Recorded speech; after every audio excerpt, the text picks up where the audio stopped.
Mes chers élèves, bonjour. Aujourd'hui, je vais vous proposer l'activité de langue et de communication qui s'inscrit dans la séquence 3, qui s'intitule les péripéties. Donc, pour les élèves de la 3e année collégiale. Bon, cette activité consiste à exprimer la cause et la conséquence. Bon, on va commencer par la cause. Donc, je vais vous donner d'abord une petite définition pour la cause. La cause est la raison pour laquelle un fait a eu lieu. Et la raison pour laquelle un fait a eu lieu. Elle répond à la question pourquoi ou bien pour quelle raison. Pour quelle raison ce fait a eu lieu. D'accord? Bon, on a un objectif à atteindre au cours ou bien à partir de cette activité qui est donc exprimer la cause et la conséquence en exprimant, ou bien en utilisant plutôt, en utilisant différents outils de la langue. Exprimer la cause et la conséquence en utilisant ou bien en employant différents outils de la langue. Les outils, c'est-à-dire les moyens, les subordonnants permettant d'exprimer la cause et la conséquence. Bon. Donc, on va partir des phrases, des exemples pertinents. Bon. Prenez avec moi la première phrase.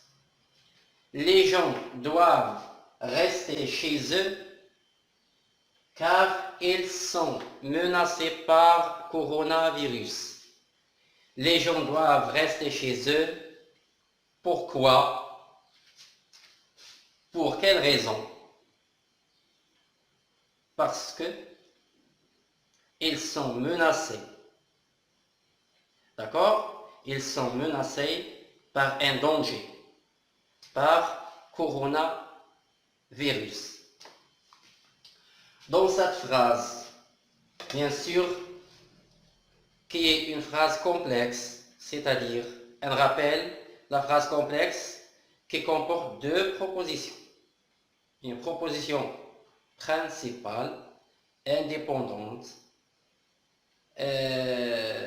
et une proposition subordonnée, qui est dépendante à la première, dépendante, qui se rattache à la première, par un subordonnant ou bien un moyen de coordination. Ici, on parle de subordonnant. Bon, les gens doivent rester chez eux, c'est la proposition subordonnée, prennent plutôt la proposition principale. La proposition principale. Les gens doivent rester chez eux. Bon, car est le moyen, ou bien l'outil exprimant la cause. Regardez, comme vous constatez, car est placé au milieu de la phrase, au milieu, entre les deux propositions. Il relie les deux propositions. Et une autre remarque, c'est que ce moyen est suivi par le verbe sont, le verbe être, au présent de l'indicatif. Donc, car doit être suivi par le mode indicatif. Et vous savez, le mode indicatif il comporte 8 temps, 4 simples et 4 composés. Bon. Et bon, maintenant, on va voir par quel autre moyen on peut remplacer car. Bien sûr, sans rien changer dans la phrase. Donc, on peut remplacer car par parce que. Donc, on peut remplacer car par parce que, sans rien changer dans la phrase. Donc, on va dire, ou bien on obtient la phrase suivante, les gens doivent rester chez eux parce qu'ils, donc on va enlever ce eux, et on va mettre un autre, parce qu'ils sont menacés par coronavirus. Voilà. Bon, la deuxième phrase, regardez, on a utilisé un autre moyen qui est comme. Donc, dans cette phrase, on exprime la cause par le moyen ou bien l'outil de cause comme. Et la première remarque à faire, c'est que ce moyen est placé cette fois-ci au début de la phrase, en tête de la phrase. Comme, et bien sûr, comme vous constatez, le moyen est toujours suivi de la subordonnée de cause. Donc, que ce soit quand le moyen est placé au milieu, donc la subordonnée est à la fin de la phrase. Et si le moyen est placé en tête, bien au début de la phrase, donc on trouve la subordonnée juste après ce moyen. Il se place juste après, donc il suit directement le moyen. Bon, comme les gens sont menacés par coronavirus, ils doivent rester chez eux. Comme ils sont menacés par coronavirus, donc ils doivent rester à la maison. Ils ne doivent pas sortir. Bon, ici on a utilisé le moyen comme.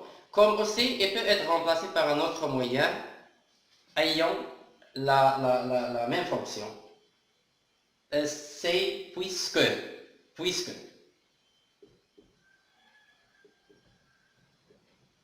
Donc on peut remplacer comme par puisque.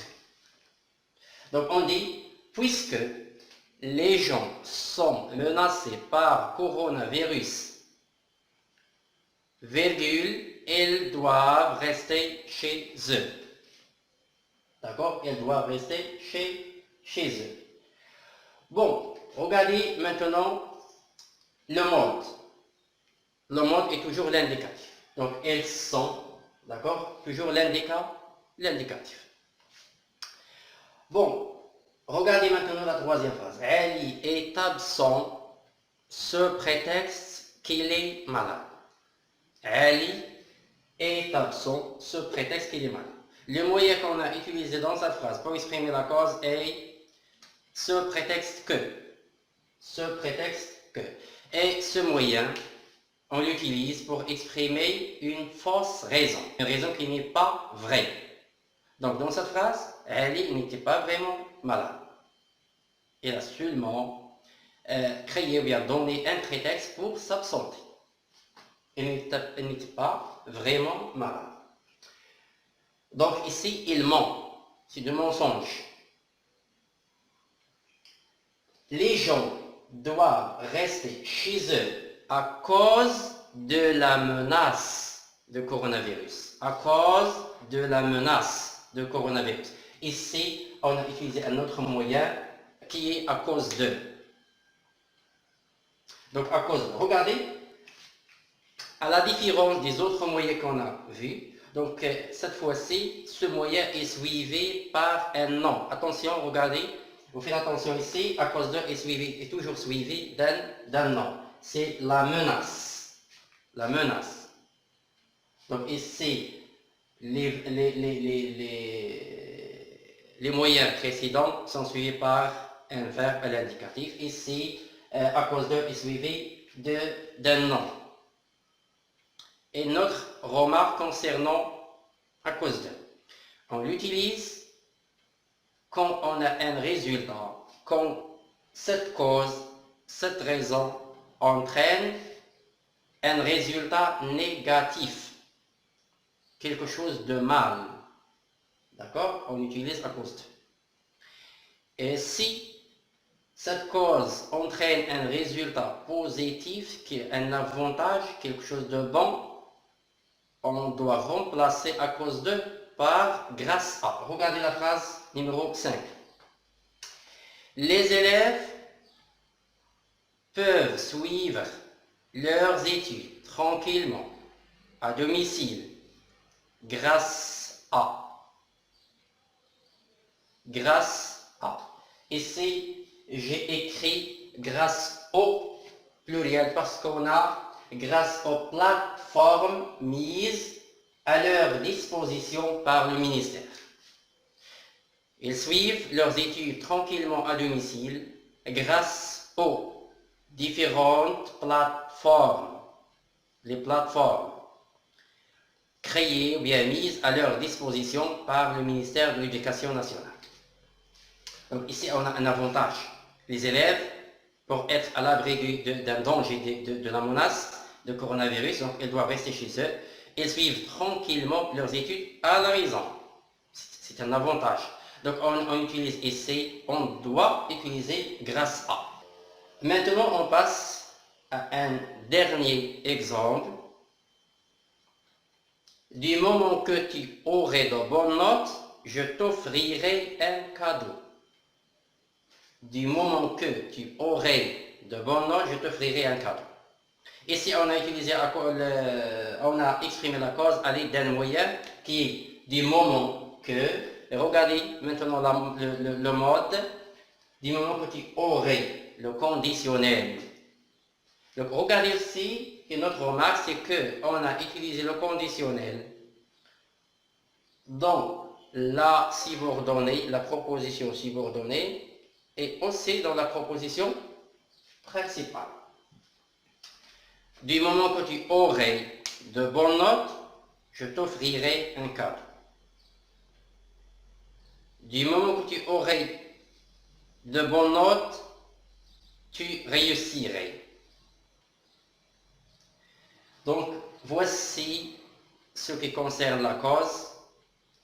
Maintenant, avant de vous quitter, je vous propose de faire l'exercice page 153, je m'entraîne. Essayez de relier les phrases proposées dans cet exercice par un moyen de cause convenable.